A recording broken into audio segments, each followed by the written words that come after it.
It was about 1986 on Martha's Vineyard. Before we came to Portland, we had a retreat center on Martha's Vineyard. While we were there, I delivered a series of lectures one summer called Cookie Nookie Theory. And I'm sure that in the background, every time I mention it, people still wonder what the hell I was talking about and why.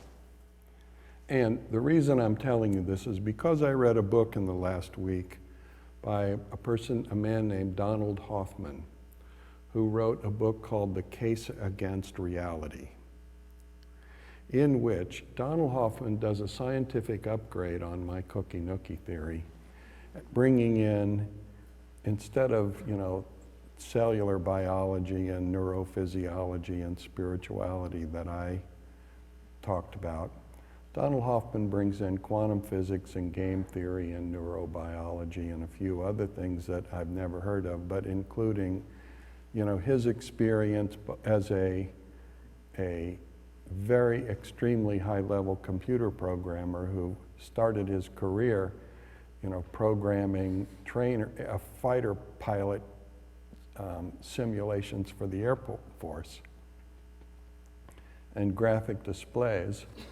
And so he also brought in a whole lot of his understanding of visual physiology and cognitive capacity. My point in saying in the Cookie Nookie theory is that we are basically complex colonies of cells. The cell being the fundamental unit of life on Earth, of which every living thing is composed. Well, it turns out that's not exactly true, because there are other living things on Earth that we don't see that are not made up of the cells that I'm referring to. And Donald Hoffman makes that case very clearly. His point and my point were that our whole system, we are actually not at all what we think we are. We are complex colonies of cells.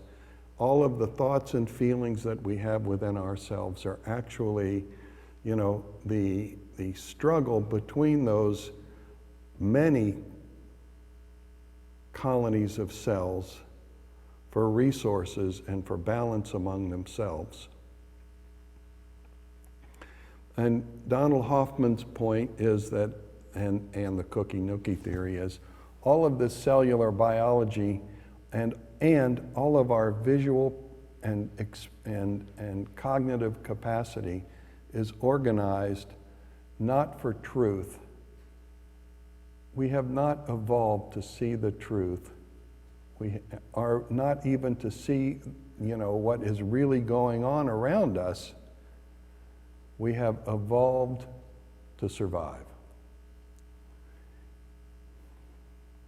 So we don't see the truth. We only see what we have been programmed to see so that we can eat and reproduce, i.e. Cookie Nookie theory. That's it. And everything that we are struggling with and all that we aspire to and all of our ideals and ambitions and rights and wrongs actually have nothing to do with anything except fitness. Well, Cookie Nookie. Donald Hoffman is saying nothing that we see is actually real. We take in, it was interesting to me that we take in 1 billion pieces of 1 billion bits of visual information, 1 billion photons a second. We take in 1 billion photons a second, and our brains compress those billion bits of information into 40 every second. into 40. And extraordinarily, he contends anyway, that is with a minimum of loss of information relative to fitness. But it sacrifices an infinity of information relative to truth. Basically, we are not at all what we think we are, and this world is not at all what we think it is. His theory suggests that the world is in fact only two-dimensional. It is a two-dimensional reality projected onto the three-dimensional screen of our brains. In other words, the whole universe is just going on in our heads. And what's really going on out there, well, it's as different as, the underground in the movie Matrix is from the Matrix itself. All the stuff we struggle with is not our real struggle. All the stuff we aspire to is, turns out to be mostly nothing but food. Well, whatever we think it is, it turns out to be food. That's okay. It becomes important for us to understand, especially these days, the unreality of the world we live in. This week I had the opportunity to deal with terminal illness, long-term neurophysiological decay, suicide, bankruptcy. I mean, I have been exposed to a level of human suffering that is simply, sometimes I wonder, why am I doing this? Well,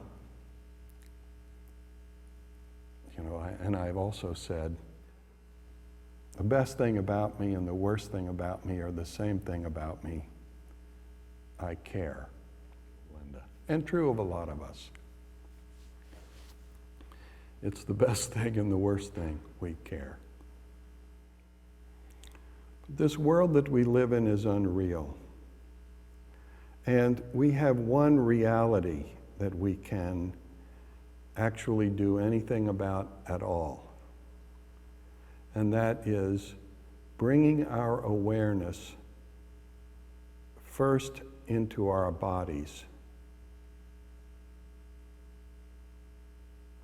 and developing the capacity to experience our bodies in ways that allows us to release the tensions that constrain us, to release the tensions that are an accumulation of trauma within this body, allowing a flow within our body that will heal our bodies. And as our bodies heal, because our body and our mind are completely, totally interconnected and not separate in any way, our minds will heal. And we can begin in the release of tensions in our body to find our breath. And in finding our breath, we can feel our hearts. And opening our hearts, we can find our joy. And finding our joy, we can do two things. We can live peacefully and inspired within ourselves and be guided by a dimension within us that is finer than the cookie-nookie theory and finer than the non-reality of this whole experiential world, to participate, as we absolutely must, in this experience in ever increasingly refined and beneficial ways for the sake of all the people we share our lives with. Sometimes I say, everything is the goddess. Well, this was my personal experience. I had an experience where I saw a goddess. A goddess came to me and said, "I'm everything," and then showed me. Well, of course, I say that because it's my personal experience, and some people think I'm talking about some religious experience. It wasn't really a religious experience, it was an existential experience. And it doesn't really locate me within a religious world. It is simply a language that that was presented to me in my life to use to describe a reality which transcends any mental framework at all, and begins to allow us, it's a language that and a cognitive framework that I've developed to release me from the tensions and the trauma of all this crazy world, so that I can live at peace within myself and share that peace with you. This world is not at all what it appears to be, and we are not at all what we think we are. So let's find what we actually can find. Our bodies and our breath are always available to us.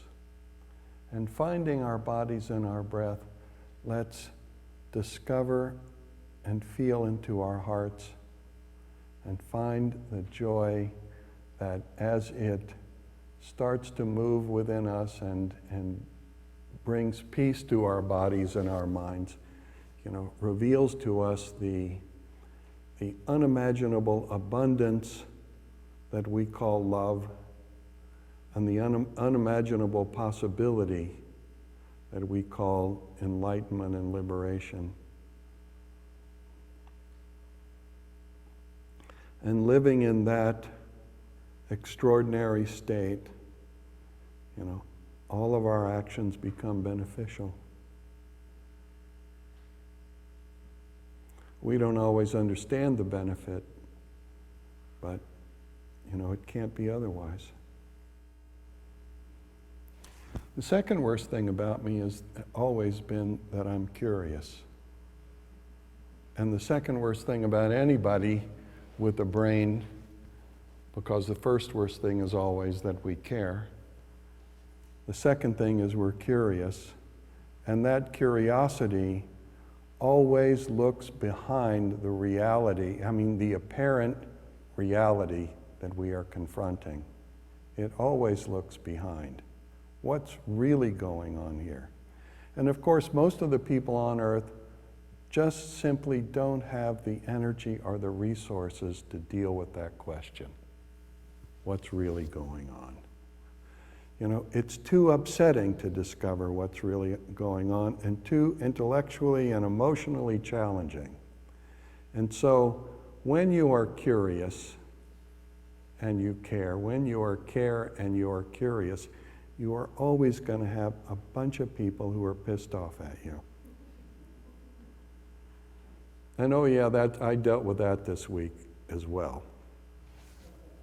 And the thing about the world is constantly presenting us with the opportunity to become angry and jealous and depressed and confused. The world is constantly presenting us with the opportunity a justification for closing our hearts and locking it up and throwing away the key. And living and going through our lives every day completely closed and pissed at somebody.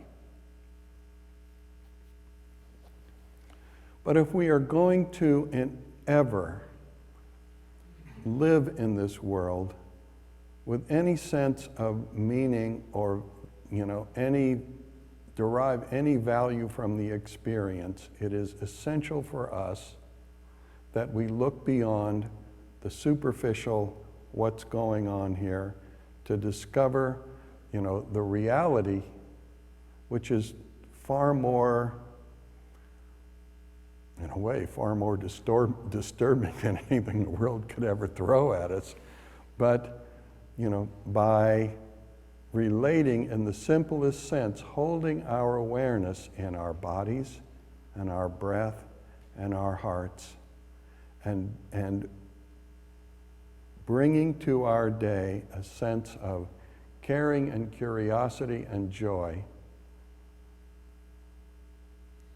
There will be an experience of love and kindness that grows in us and grows around us, that will enrich us profoundly and constantly be informing us of the extraordinary nature of this entire experience. For me, there's no other reason to be alive. We are in this world to grow. Growing begins with connecting to ourselves. Ourselves is first a physical system, that has a mental, emotional component and an energetic reality. It takes a long time and a regular, simple effort